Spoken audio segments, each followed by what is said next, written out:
Mohon maaf, barusan masih di mute. Baik, saya buka. Assalamualaikum warahmatullahi wabarakatuh. Waalaikumsalam Waalaikumsalam warahmatullahi warahmatullahi wabarakatuh. wabarakatuh. Baik, perkuliahan kita kali ini akan membahas mengenai pemikiran filsafat pendidikan Ibnu Sina. Kita akan ini ya share screen, tapi bentuknya PDF soal.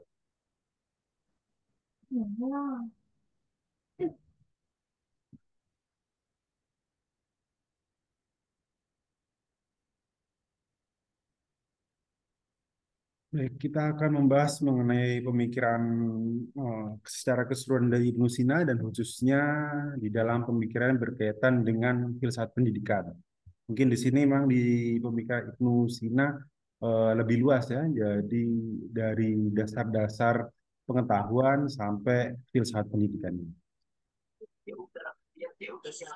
Kakak, kakak. Gimana Bu Neneng, terdengar ya teman-teman semua? Iya, Pak.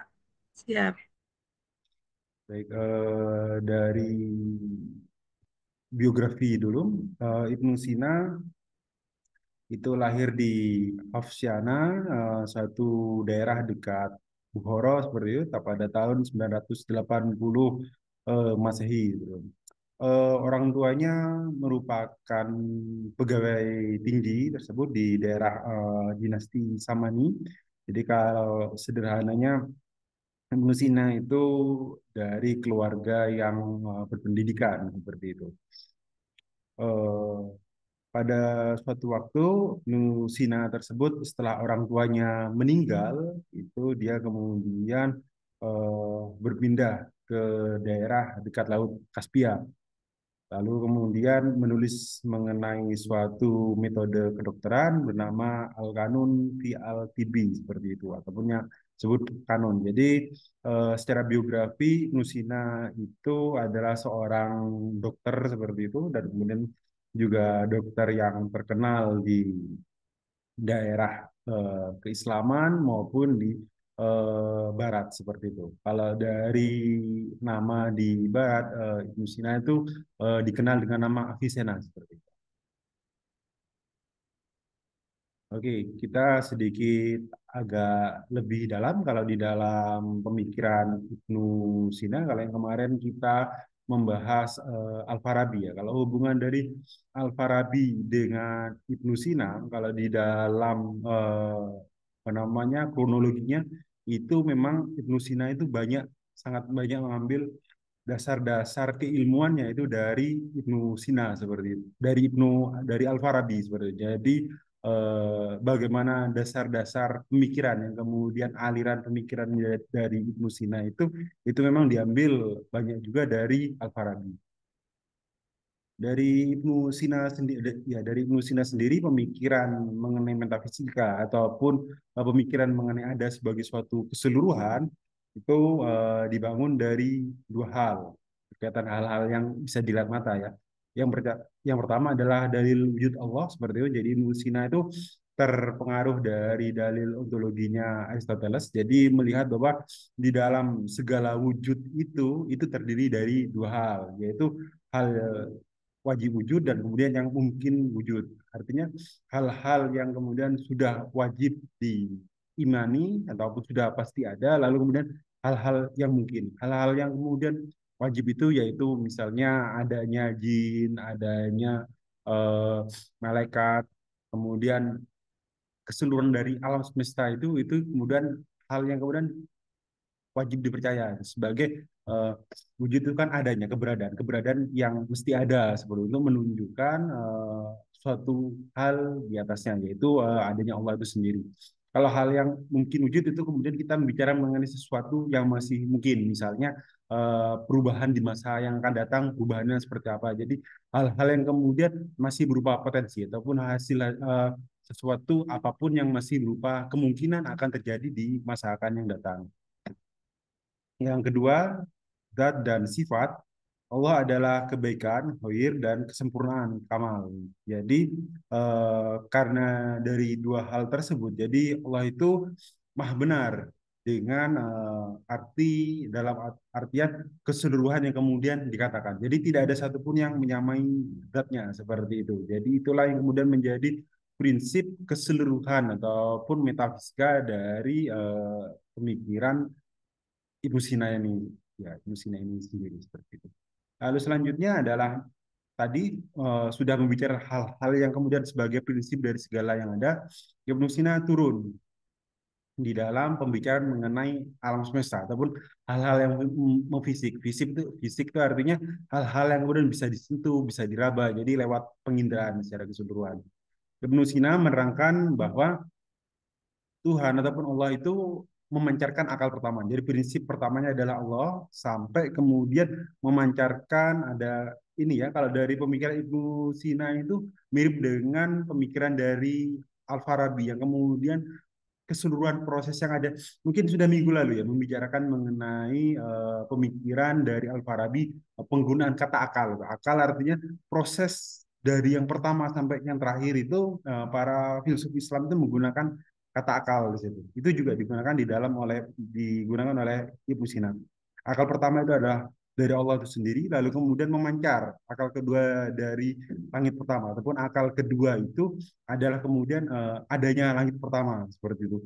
Sampai seterusnya, sampai ke akal 10, artinya sampai di bumi ini, seperti itu. Itu kita bisa bicara itu sebagai suatu pemikiran filsafat dari Ibnu Sina, seperti itu. Jadi memang eh, agak luas ya, agak dalam juga kalau kemudian kita mendetailkan di sana. Kita tidak usah sampai di sana, cuma kita sampai kepada tiga hal itu ya, sampai ke dalam tiga objek pemikiran. Yang pertama adalah kemudian adanya Tuhan itu sebagai wajibul wujud, sebagai eh, wujud yang pasti ada, sebagai prinsip pertama untuk memungkinkan keseluruhannya ada. Artinya sebagai sang pencipta seperti itu. Kemudian yang kedua adalah dari adanya Tuhan tersebut, kemudian timbullah akal-akal, termasuk misalnya adanya akal manusia untuk merubah ataupun sebagai ini ya, khalifah seperti itu, sebagai pengelola dari bumi ini seperti itu. Lalu yang terakhir adanya eh, suatu tindakan-tindakan ataupun hasil-hasil dari apa yang kemudian diperbuat manusia, misalnya apa namanya pengembangan-pengembangan di dalam alam dan lain sebagainya. Selanjutnya, sebelum kita nanti masuk ke filsafat pendidikannya, kita membicarakan mengenai jiwa. Di dalam pemikiran Ibnu Sina jiwa itu terdiri dari tiga hal, yaitu jiwa tumbuh-tumbuhan, jiwa binatang, dan jiwa manusia. Jadi itu lebih kepada kata jiwa ini mengacu kepada kapasitas. Jadi kapasitas sesuatu hal secara umum. Kalau makhluk hidup itu kan memang dibagi tiga, ada tumbuhan, binatang, dan manusia. Kalau tumbuh-tumbuhan itu kapasitasnya hanya ataupun dayanya itu hanya makan, tumbuh, dan berkembang biak. Sedangkan hewan kapasitas ataupun dayanya adalah gerak dan menangkap rangsangan. Sedangkan manusia itu lebih punya hal yang lebih mendasar, yaitu akal. Akal itu sebagai suatu bakat intellectus inhabitus, dalam artian kebiasaan untuk berpikir dari hal-hal yang kemudian kita lihat. Kalau kemudian kemarin kita membicarakan mengenai Al-Farabi, bagaimana segala hal yang kemudian dibangun dari apa yang kita lihat, itu kemudian sebenarnya prosesnya ada di dalam pikiran. Kalau di dalam Ibnu Sina itu sendiri masih sama di dalam pikiran, tapi memang lebih mengutamakan akal itu sendiri. Hampir kemudian tidak terlalu membicarakan mengenai empiris ataupun tidak terlalu membicarakan mengenai apa yang dilihat seperti itu. Selanjutnya, pemikiran terpenting yang kemudian dihasilkan oleh Ibnu Sina dari segala bangunan metafisika dan kemudian fisika tadi adalah pembicaraan mengenai jiwa. Nah, ini kemudian kita sebut nama Al-Farabi, bahwa bagaimana dari pemikiran Al-Farabi itu sudah ada memang dari sebelumnya, dari Al-Kindi juga, bahwa paham pemancaran kemana sih itu Tuhan itu memancarkan akal pertama, dari akal pertama itu memancarkan akal kedua sampai terakhir. Jadi itu adalah dasar-dasar di dalam pemikiran Al-Farabi itu. Jadi kalau di dalam Al-Farabi akal tersebut itu adalah Jibril yang kemudian memberikan apa namanya menyampaikan wahyu di ujung. Oke, lalu sedikit ini berkaitan dengan tadi kapasitas ataupun daya yang dimiliki manusia. Ada beberapa daya yang dimiliki oleh manusia secara umum. Jadi kalau daya yang pertama itu memang dia punya kapasitas untuk hidup gitu ya. Secara praktis itu dengan jasadnya itu sudah pasti. Misalkan seseorang di pasar, lalu kemudian di apa namanya bekerja di tempat yang tidak terlalu kemudian harus menggunakan akal secara abstrak seperti itu sudah ada. Tapi yang dibicarakan kedua oleh Ibnu Sina adalah daya teoritis dalam artian bagaimana pengetahuan kita sehari-hari itu kemudian terkumpul menjadi suatu pengetahuan yang bisa ditarik ke akar seperti itu. Misalnya kita membicarakan sekarang dalam filsafat pendidikan. Keseharian dari Bapak Ibu sekalian itu berhubungan dengan keseharian seorang guru untuk menyampaikan keilmuan-keilmuan secara mendasar gitu. Tapi dalam bagaimana menarik lebih tinggi dalam konteks kurikulum, lalu kemudian apa inti dari kurikulum itu yang kemudian hendak disampaikan itu kemudian masuk ke dalam daya teoritisnya. Di dalam Ibnu Sina, daya teoritis itu dibagi 4 tingkatan. Yang pertama akal material. Jadi itu hanya hal-hal yang kemudian masih sifatnya potensi ataupun belum dilatih. Jadi misalnya kalau ini pembicaraan mengenai ini ya kapasitas berarti ya, itu yang belum dilatih itu sama sekali itu misalkan masih anak-anak misalkan seperti itu. Lalu kemudian akal al-malakat. Jadi misalkan sudah mulai bisa berpikir tentang hal-hal yang abstrak seperti itu. Di sini memang hal-hal yang abstrak di sini masih eh, tidak terlalu dalam seperti filsafat bukan. Maksudnya sudah bisa membicarakan mengenai adanya Tuhan, lalu kemudian adanya planet-planet dan lain sebagainya. Jadi nggak langsung terlihat gitu.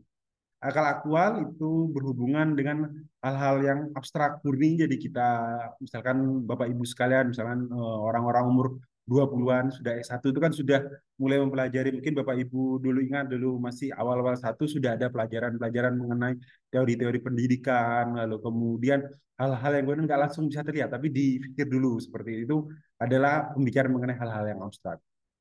Lalu kemudian yang terakhir adalah akal mustafat, yaitu akal yang sanggup berpikir tentang hal-hal yang abstrak tanpa perlu daya upaya. Ini sudah penjawatan ataupun proses yang sudah selesai jadi. Misalnya Bapak Ibu sudah terbiasa nulis artikel, sudah misalkan dalam setahun bisa menerbitkan 50 artikel, misalnya seperti itu. Itu bagaimana mengabstrakkan, menjadikan sesuatu yang sulit itu kemudian menjadi praktis seperti ini bisa menulis misalkan dalam sehari selesai bukan bukan masalah AI ya tapi misalnya masalah sudah punya gambaran bagaimana cara saya menulisnya itu saya sederhanakan walaupun maksudnya bukan bukan di sana tapi saya menyederhanakan dengan maksud di sana adalah bisa seperti itu. Jadi akal mustawat ini lebih kepada kapasitas tapi karena kebiasaan kapasitas yang terbentuk karena kebiasaan. Mungkin misalkan berkaitan dengan di dalam pendidikan keagamaan. Misalkan kalau di sini kawan-kawan saya yang dari keagamaan murni, misalnya membaca kitab gundul, misalnya seperti itu kan sudah hal-hal yang sulit pada umumnya, tapi kemudian bisa dipraktekkan langsung, dikerjakan langsung itu tanpa kemudian dari awal itu dalam konteks akal al-malakat ataupun akal aktual sudah melewati itu. Jadi semacam suatu kebiasaan lebih dekat dengan maksud kata rasa. Gitu. Jadi akal mustafat ini lebih kepada rasa. Gitu. Itu mungkin nanti dekat juga di dalam pemikiran Ibnu Sina yaitu insan kamil itu sendiri. Jadi kapasitas manusia secara tertinggi seperti itu adalah jelas insan kamil itu secara kapasitas akal itu berhubungan dengan akal mustafat itu. Jadi kalau disederhanakan adalah akal seperti ini berhubungan dengan menerima limpahan ilmu pengetahuan dari akal aktif. Tapi posisinya lebih kepada ini aktif sendiri gitu. Jadi eh, bergerak sendiri gitu. Jadi nggak harus kemudian masih dicari seperti itu. Jadi misalnya kita mungkin hitung-hitungan ataupun perkalian itu masih dipikir dirasa dewi itu sudah tidak usah jadi langsung otomatis saja. Jadi menggarisbawahi kata otomatis saja. Selanjutnya, nah di sini poin berkaitan dengan kecerdasan. Di dalam maksud kata akal tadi itu adalah kemudian kecerdasan manusia di ujung seperti itu. Tapi yang pertama itu adalah akal pertama, yaitu akal manusia itu terhubung dengan keseluruhan kesejahteraan tadi itu apa namanya, akal ke-10 itu dibangun dari, yaitu dari Al-Quran dan lain sebagainya yang sudah diberitakan seperti oleh Jibril. Selanjutnya membicarakan mengenai tingkat kecerdasan. Bedanya tadi dengan daya yang dimiliki oleh jiwa itu adalah kapasitas jiwa yang kemudian kalau di dalam Ibnu Sina itu sendiri itu agak mendekatkan dengan kapasitas akal. Tapi dalam artian di sini jiwa adalah jiwa manusia itu sendiri. Sekarang kita membicarakan dalam konteks kecerdasan. Berarti otaknya itu sendiri itu dibagi walaupun kemudian masih mirip seperti itu. Yang pertama adalah kecerdasan praktis dalam tingkat akal seperti itu ya, berkaitan dengan gerak tubuh dan lain sebagainya itu. Lalu kecerdasan teoritis di sini lebih berkaitan dengan abstrak, tapi kemudian penggunaannya adalah kemudian sifatnya dibuat teoritis oleh Ibnu Sina. Yang pertama memang sangat mirip dengan akal material tadi, itu sifatnya masih akal material, jadi potensi adanya bakat-bakat, misalkan anak SD itu punya bakat ini dan itu, seperti itu. Kemudian bakat-bakat yang terlatih, jadi dia sudah khusus ataupun punya bakat di bidang hitung-hitungan ataupun di bidang bahasa, seperti itu. Lalu kemudian ataukah dia misalnya di perolehan, apakah dia punya kecerdasan yang lebih seperti itu. Jadi misalkan dia itu setara keilmuannya dengan S1, S2 ataupun S3. Dalam konteks dia mendapatkan pengetahuan itu kan ada juga misalkan eh, murid misalkan SMA misalkan, tapi dia itu pinternya ya, tapi mungkin saja dia belajar di luar atau memang dia pintar sendiri, dia punya kapasitas berpikir yang sama dengan mahasiswa S1 seperti itu. Yang kemudian nanti dibedakan ketika dia sudah S1, dia punya kapasitas yang lebih daripada sejawatnya seperti itu. Di dalam Ibnu Sina, semua kapasitas kecerdasan itu menurut dia itu bukan faktor bawaan, tetapi dari hasil belajar. Jadi eh, belajar sebagai suatu pembiasaan itu sendiri itu yang kemudian kalau dari Ibu Sina, kalau kita menafsirkan dari kecerdasan itu bukan faktor bawaan tapi lebih banyak hasil belajar, itu mengandaikan bahwa ya kecerdasan sebagai faktor bawaan itu ada, tapi bagaimana untuk mengolahnya menjadi satu kesatuan yang kemudian terkejawantahkan dia pintar ataupun tidak ataupun sebenarnya itu adalah proses belajarnya. Jadi seperti itu. Jadi di dalam akal itu lebih kepada akal yang kemudian dilatih. Jadi bukan sekedar dia berbakat saja, melainkan seseorang itu berbakat tapi juga memiliki proses belajar ataupun kegiatan belajar yang banyak juga. Seperti dikatakan, jadi beliau itu tidak menolak adanya kecerdasan bawaan, tapi bagaimana kecerdasan bawaan itu menjadi suatu proses atau menjadi suatu hasil yang jadi itu melalui proses seperti itu. Jadi kalau saya melihat misalkan mungkin pernah dengar itu Bapak Rinal Kasali. Jadi melihat bahwa kecerdasan itu dari dua hal. Jadi misalkan dari kecerdasan yang atas itu kecerdasan konseptual dan lain sebagainya itu merupakan kecerdasan yang kemudian dilatih. Tapi kalau kecerdasan praktis, belajar dari pengalaman itu, beliau menyebutnya kecerdasan kaki itu berkaitan dengan pengalaman-pengalaman. Tetapi yang intinya di sana, kedua kecerdasan itu harus sama-sama dilatih. Misalkan kalau mungkin dulu ingat Bapak Ibu masih S1 seperti itu, jadi pinter di kelas, tapi sekaligus misalnya berorganisasi juga. Jadi bertemu dengan orang, lalu kemudian tetap dalam tingkat keilmuan atau tingkat nilai-nilai yang rata-rata seperti itu kemudian yang membentuk bagaimana keduanya itu menjadi suatu kesempurnaan dalam pemikiran Rel Kasali untuk mengartikan Ibnu Sina itu seperti itu. Nah, lalu saya langsung ambil aja dalam pertanyaan di tengah berkaitan dengan kecerdasan itu sendiri.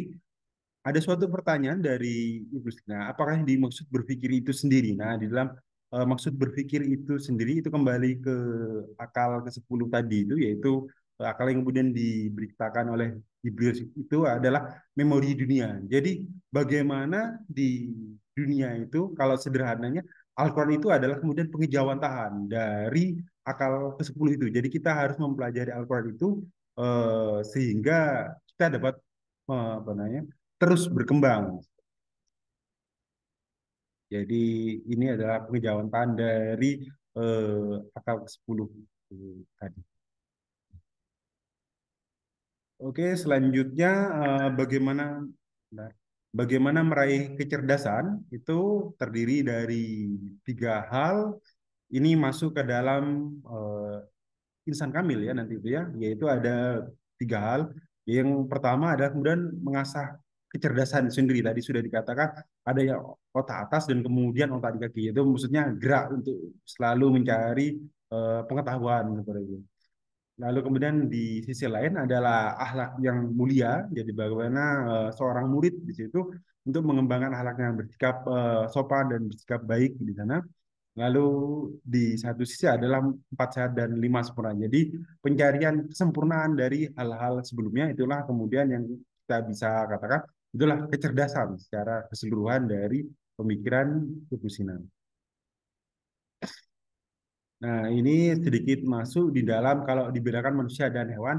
Kalau hewan sendiri itu cuma dilihat aja stimulus dan respon. Jadi jika mendapatkan apa namanya mungkin makanan seperti itu, dia merespon. Tetapi kemudian jika tidak ada hal tersebut, dia tidak tidak peduli itu. Beda dengan manusia. Jika manusia dikasih rangsangan sebenarnya dia memikirkan bagaimana kemudian mengasosiasikan menilai seperti itu stimulus ataupun rangsangan tersebut misalkan eh, suatu tindakan tidak menyenangkan itu bertindak dulu ketika saya kemudian melakukan tindakan-tindakan yang kemudian membalas itu ataupun kita melakukan hal itu sebetulnya apa yang akan selanjutnya terjadi. Jadi kehati-hatian itulah yang kemudian menjadi ciri manusia di dalam penggunaan akalnya. Nah, di sini adalah kemudian dasar-dasar keseluruhan di dalam pemikiran Ibnu Sina itu sendiri. Baik, Bapak Ibu, berkaitan dengan Ibnu Sina sendiri memang lebih umum itu berkaitan dengan dasar-dasar filsafat pengetahuan, ataupun ya filsafat pengetahuan dan hubungan dengan metafisika tadi seperti itu. Untuk di dalam filsafat pendidikannya, bagaimana kemudian di dalam proses pendidikan di dalam Ibnu Sina itu mengacu kepada yang itu tadi berkaitan dengan, nah ini tadi. Jadi bagaimana seorang murid itu bisa bertindak secara mengasah otak atas dan otak bawah seperti itu ataupun otak kaki untuk bergerak mencari pengetahuan. Nah, mencari pengetahuan, tapi di sisi lain juga dia mempertahankan ataupun meningkatkan akhlaknya. Seperti itulah yang kemudian ada di dalam filsafat pendidikan dari Ibnu Sina. Baik, mungkin itu. Apakah ada tanggapan? Jika tidak ada, kita akan membicarakan mengenai penugasan, bagaimana ini perkembangan tulisan. Karena begini, di dalam kurikulum outcome based education seperti itu memang ini ya apa namanya penugasan ataupun dalam artian penulisan luaran atau pengerjaan luaran itu yang menjadi poin utama di dalam penyelesaian perkuliahan. Jadi kalau perkuliahan yang kemudian tanya jawab ini kita menyelesaikan dalam tingkat ini ya tingkat tatap muka gitu. Tapi bagaimana kemudian penyelesaian tugas-tugas itu hasil akhirnya ataupun nilainya sederhana cuma dari sana seperti itu. Mungkin kita bisa mulai membicarakan bagaimana tentang kesulitan-kesulitan yang sudah ataupun dijalani oleh Bapak Ibu sekalian mengenai penulisan mungkin latar belakang, mungkin sampai metode misalkan seperti itu eh, silakan. Silakan ini pertanyaan tanya jawab bebas kalau yang berkaitan dengan materi Ibnu Sina kurang lebih seperti ini, tapi mungkin kita lebih bisa juga masuk, nggak apa-apa di bagian kalau ada pembicaraan mengenai kesulitan penulisan dan lain sebagainya. Jadi kita kurikulum kita menggunakan outcome based education, ya outcome based education. Jadi luaran itu saja kita bisa bebas ataupun fleksibel untuk eh, membicarakan ataupun menyelesaikan itu. Jadi kalau yang berkaitan, saya pikir juga Bapak Ibu sekalian sebagai kebanyakan kan guru ini ya, guru agama Islam. Kalau pendidikan eh, filsafat pendidikan Islam atau pendidikan Islam secara keseluruhan itu sebetulnya mungkin juga sudah lebih tinggi dari saya. Saya cuma dosen filsafat sebetulnya kan itu. Baik, monggo ada tanggapan.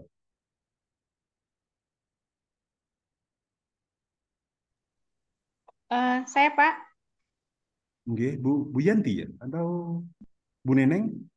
Bu Yanti Pak. Iya, Bu Yanti, monggo Bu Yanti. Ini Pak, perihal tulisan mungkin ya, jurnal Iya. Hmm. gitu.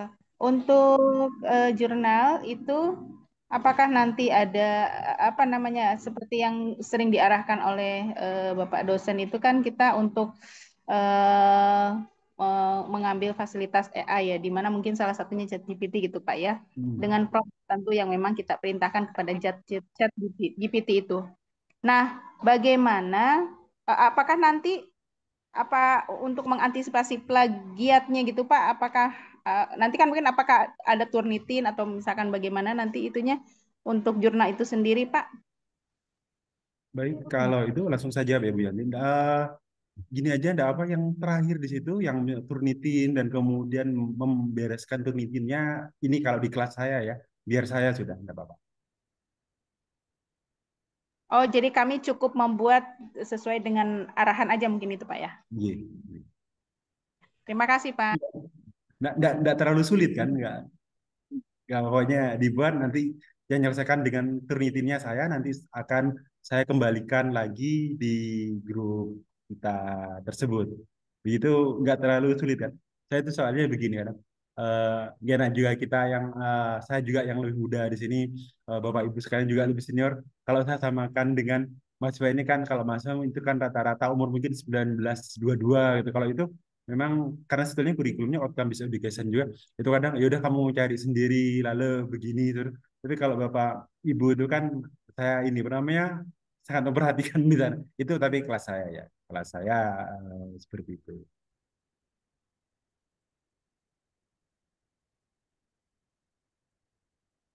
Bagaimana? Ada tanggapan ataupun kesulitan lagi yang di situ atau sudah sampai di mana perkembangannya kira-kira?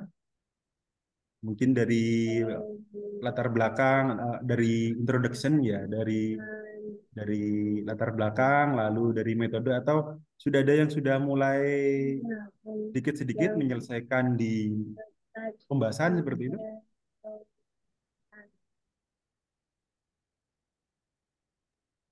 Saya Pak, tanya Pak. Bu, Bu Lili Saya atau Pak, Bu Ali? Kulina. Bu Lina, enggak, Bu Lina. Monggo Ibu. Iya. Mohon maaf Pak, kami kelompok 2 baru saja upload karena keterbatasan kemampuan kami Pak. Mohon maaf, melihat dari beberapa yang sudah upload itu hasilnya kok tidak sama ya Pak. Saya jadi maksudnya per kelompok itu persepsinya beda-beda. Melihat isinya itu juga juga beda-beda. Nah, itu mungkin ada penjelasan lebih terus terkait rumus-rumusnya itu juga kami juga masih bingung. Oke, terima kasih Pak. Nun sewu, sebentar, jangan ditutup. Bu Lina, judulnya apa kira-kira? Saya kelompok 2 mengambil judul potensi hafalan di sebentar, tidak hafal. Hmm, Oke. Eh, Baik saya jawab ya. Jadi dibuat dari jadi pokoknya ada kan bisa dulu kan waktu masih S1 itu kan sudah tahu cara menghitung besaran banyaknya ini apa namanya hurufnya gitu ya, Bu, ya. Pokoknya nanti ya kurang lebih lah dibuat 7 halaman, 8 halaman, nanti biar sisanya sampai Oke. ini apa namanya buat rapi dan kemudian buat dengan Turnitin dan kemudian eh, ya saya harapkan sih sudah bisa ini apa namanya ngasih Kami daftar meng- pustaka. Tapi maaf Pak, maaf Pak, kami mengambil judul pengaruh motivasi religius terhadap minat menghafal Al-Quran pada santri Pondok Pesantren Muhammadiyah Sidik Al-Kautsar. baik, langsung saja ya. Begini, kalau kemudian karena materi perkuliahan kita adalah filsafat, Ibu Lina. Biasanya kalau di filsafat itu dari saya sekolah di filsafat itu tidak menggunakan kuantitatif, tapi misalnya kuantitatif dan itu sudah tidak apa-apa, misalkan tidak apa-apa, berarti karena saya juga lulusan sosiologi, jadi saya tahu juga, jadi ada penggunaan tabel, penggunaan diagram untuk menunjukkan di situ. Berarti seperti itu kan, Bu?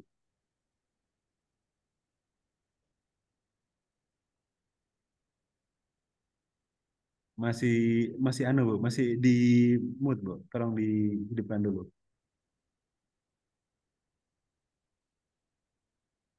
Bu Lina masih di mute, tolong Iya nggak ya? Pak, terima kasih Pak. Mohon maaf sini hujan lebat.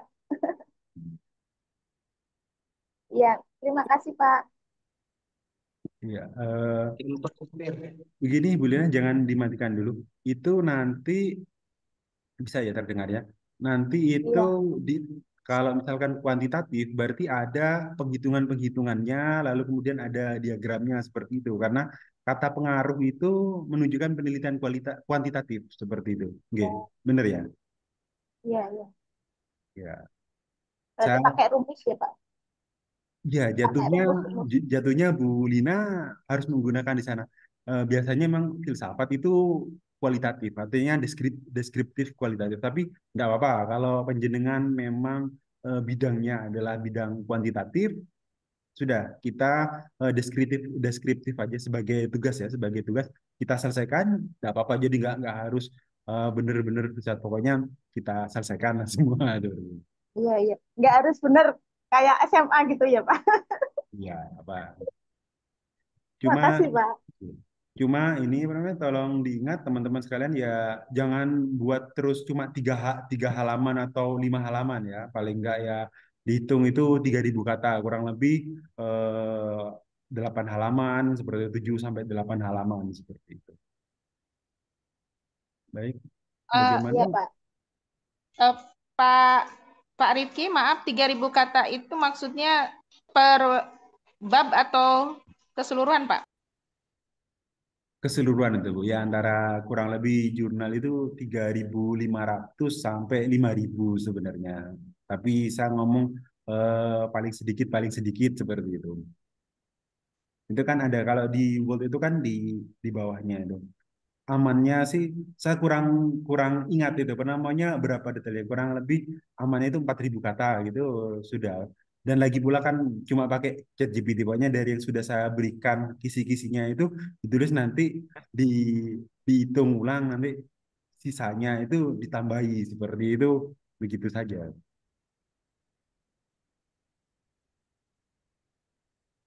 Pak, izin bertanya boleh, Pak? Baik Pak Atar gitu. Ya, Pak, izin membagikan ini, Pak, apa namanya? Tulisan kami dari kelompok 2 Pak, ada pendidikan dan pembangunan peradaban, studi kritis pemikiran Ibnu Khaldun, Pak, yang sudah kita buat, begitu, Pak. Berarti kita kan menggunakan yang Bapak share itu ya, PSHUM itu. Iya, Nah, berarti yang ini dibiarin ya, Pak, ya, yang iya, artikel ini, Pak, iya, history itu. iya. Kalau ini nanti diisi apa Pak yang Nanti freelance itu insir?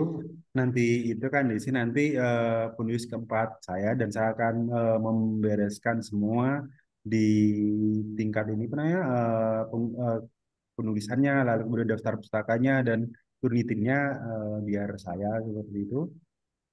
begitu kurang iya lebih Pak. apa yang masih mengalami kesulitan itu ini apa namanya nanti rata ini ya benar justified gitu ya Pak ya disamakan tapi nggak apa-apa nanti. Oh di sini nambah ya tulisannya ya. Oke. Berarti nanti kayak teori dan landasan teori metode juga sampai selesai gitu Pak ya. Iya. Ini belum selesai Untuk Pak. untuk landasan teori itu opsional kan tertulis itu opsional bisa bisa dipakai bisa tidak sebenarnya. Mungkin kalau biasanya mahasiswa itu memang pengguna landasan teori berarti apa itu biasanya kalau dari pemikiran-pemikiran Ibnu Khaldun ya kalau saya dulu tahu itu pemikiran Ibnu Khaldun kan berkaitan dengan masyarakat seperti itu ya dengan kota dengan masyarakat kalau masuk di dulu di bagian pemikiran-pemikiran itu pemikiran sosialnya itu juga ada juga.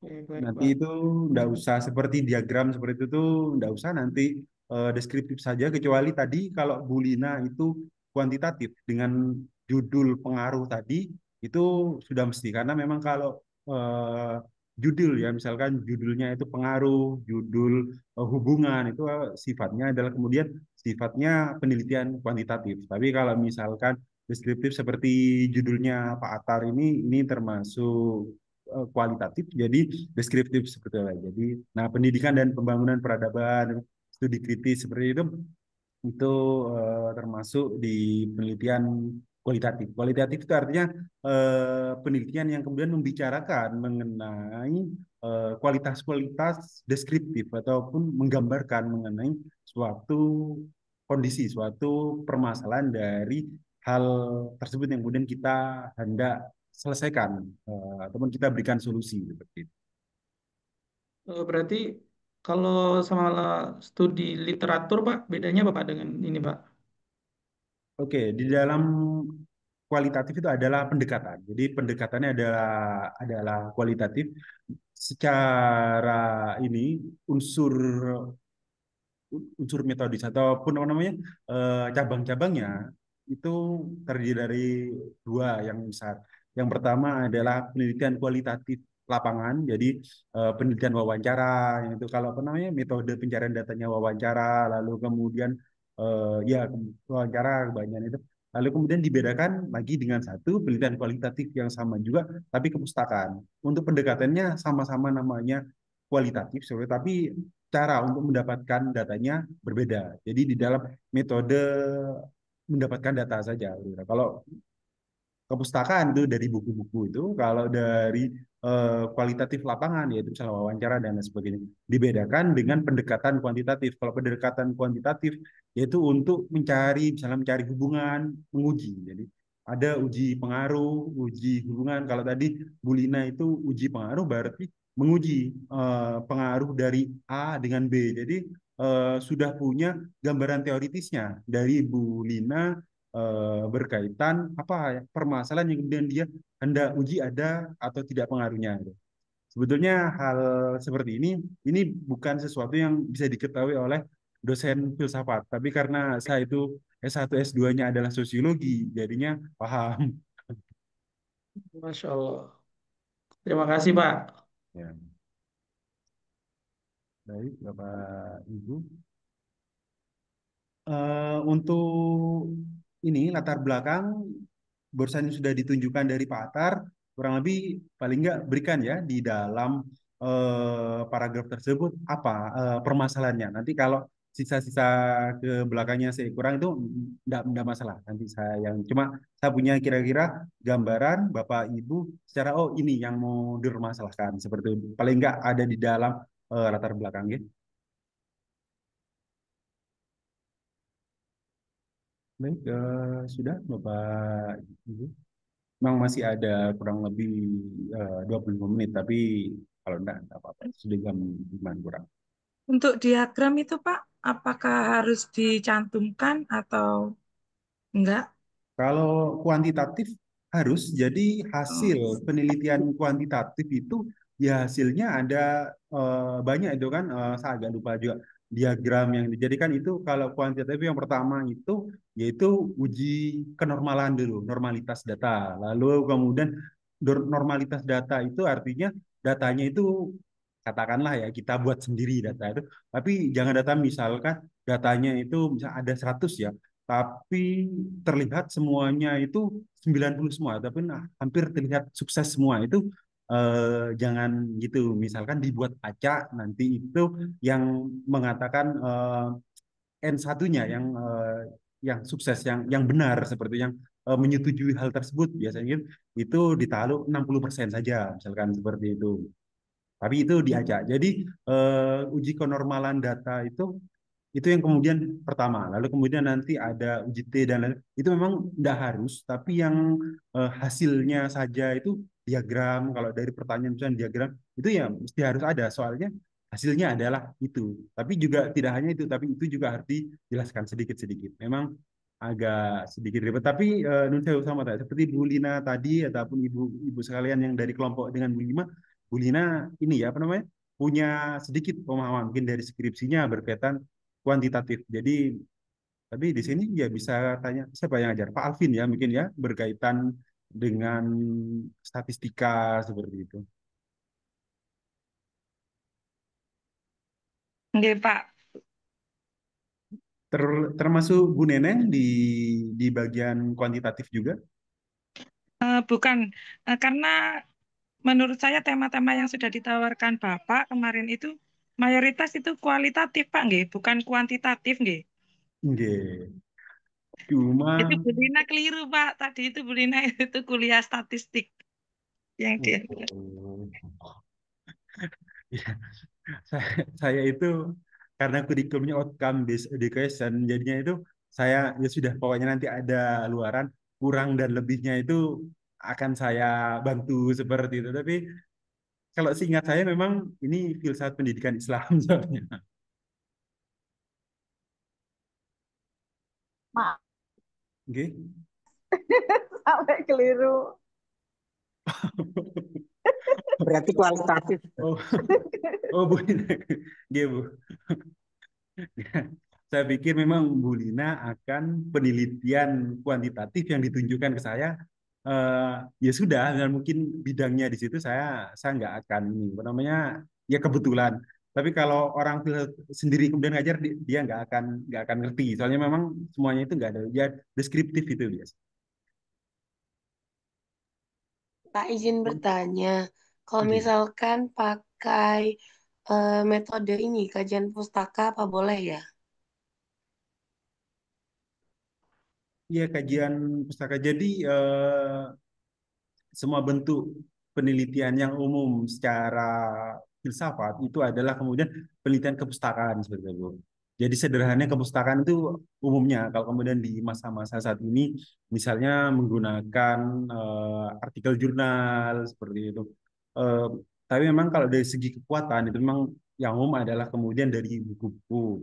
Cuma sekarang sudah zamannya menggunakan artikel jurnal tersebut itu bawa misalkan berapa dari artikel-artikel jurnal yang kemudian menjadi dasar-dasar di dalam pemikiran ataupun apa yang dipermasalahkan di sana seperti itu.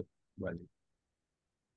Baik, mungkin bapaknya ada Pak Solihin, Pak Fatoni, eh, Pak Fauzi, monggo. Apa namanya? Bagaimana? Ada gambaran dari ya paling nggak sekarang di latar belakang atau apa untuk kesulitannya seperti itu?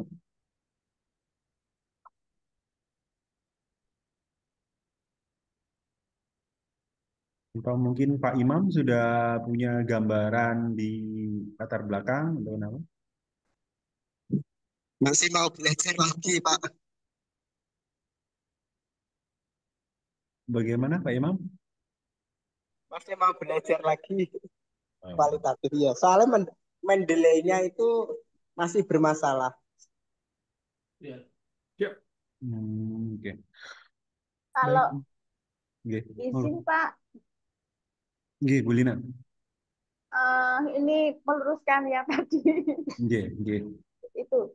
Saya dapat judul Studi Peran Keluarga sebagai Institusi Pendidikan Pertama dalam Filsafat Islam.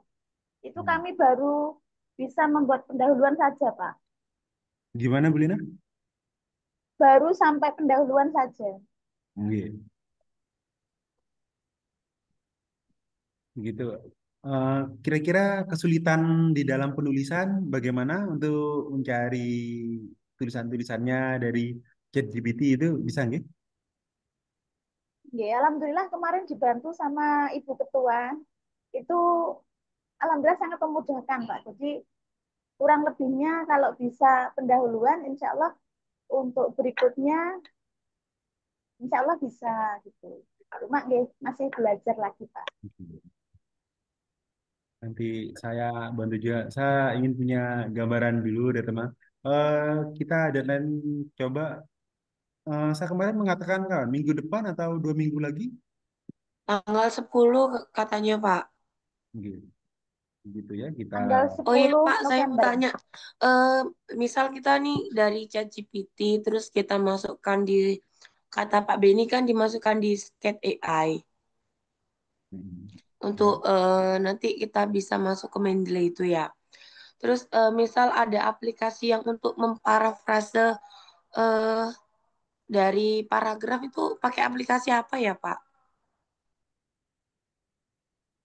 Kalau sisat itu digunakan untuk mencari dasar dari eh, kata-kata tersebut itu bisa kita kutip dari mana seperti itu.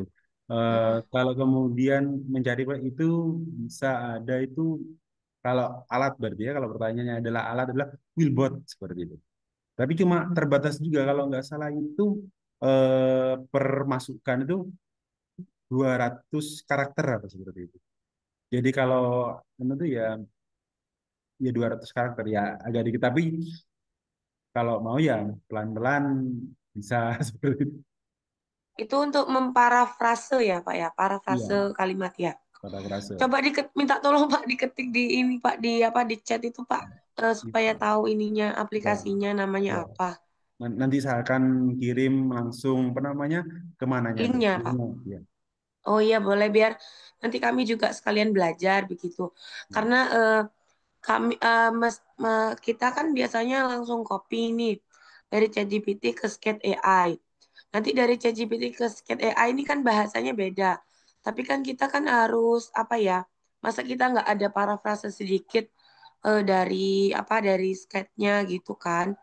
Jadi mungkin di kelas-kelas lain juga sama, Pak. Tadi saya sempat diskusi sama kelas A, B, sama C. Ini yang S2 juga itu sempat teman-teman itu tanya eh, bagaimana cara memparafrase dari jurnal-jurnal yang kita buat. Jadi nggak langsung bahasanya bahasa eh, AI gitu. Jadi ada bahasa parafrase dari aplikasi lain gitu.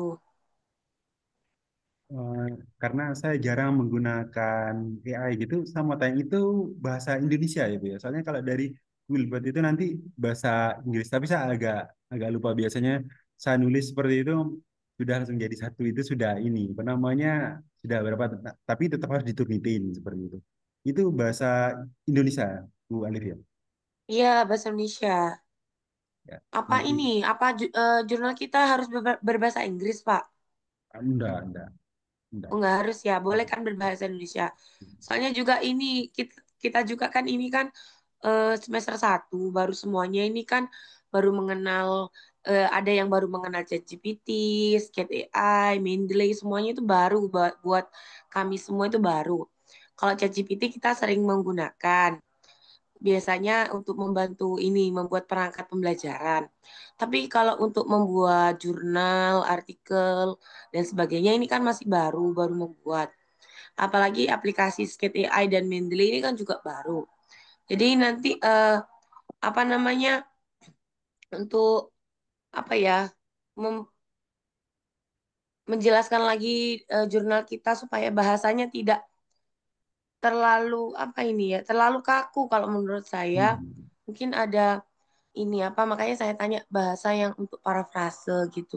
Supaya nanti di apa, ketika dicek di plagiat, di aplikasi plagiarism itu biasanya kan ini apa, tidak muncul gitu loh, Pak. Bisa nanti kirim ini apa namanya billboard di situ. Saya cuma memang agak lupa juga lama nggak pakai billboard itu bahasa Inggris atau bahasa Indonesia termasuk di sana. Semoga bahasa Indonesia juga ada di dalam parafrasan itu. Ada bahasa Indonesianya juga ada, Pak. Di Quizball Oh kan? iya, Quillbot itu, Bu. Ya, Ha, oh, kita coba ada bahasa Indonesianya di Quizbot untuk oh, pertanyaannya. iya, iya. Nanti saya langsung kirim di grup ya, apa namanya, linknya. Baik, ada yang lain, saya bisa 5 menit lagi, 10 menit. Bu Yanti mungkin punya gambaran atau kalau tidak ada kita bisa akhiri. Cuma ya itu tadi persiapan dengan saya punya gambaran dengan teman saya membantu maksimal. Tapi ini saya di mata kuliah saya. Dan kalau saya boleh sedikit melanjutkan dari Bu Alif barusan, itu kan kebijakan itu memang dari ini ya, dari kampus seperti itu. Jadi saya berusaha di sana, tapi saya sebagai dosen biasa di sini ya mengikuti dari yang ada di situ. Mungkin kalau kebijakan saya sendiri di kelas saya sendiri, saya berusaha membantu semaksimal mungkin kepada Bapak Ibu sekalian. Terima kasih Pak Rifki. Pak Imam Solihin, monggo Pak? Atau Bapak yang lain? Kalau tidak ada akan saya akhiri berarti ya. Bu Neneng belum ini apa namanya? Punya gambaran Bu, bagaimana? Jadi saya dan kelompok saya sudah mencoba itu terakhir sampai kemarin itu yang belum dari kelompok saya itu tugasnya itu apa ya Pak ya? Bab 2 dari terakhir Pak, mungkin Pak. Ya, dalam pembahasan. Apa kemarin? Semuanya itu menggunakan Mendeley Pak ya. Iya apa namanya? Saya nulis itu idealnya paling bagusnya seperti itu Bu. Tapi nanti pun kalau belum biar saya yang cari seperti itu. Iya, kami sudah coba kirim di Google Drive untuk Pak Ahmad Yakin sama Pak Yopi. Itu mungkin bisa, nah punten, dan saya bisa jenengan lihat kalau memang masih ada kesalahan, nanti bisa kami revisi kembali Bapak, gitu.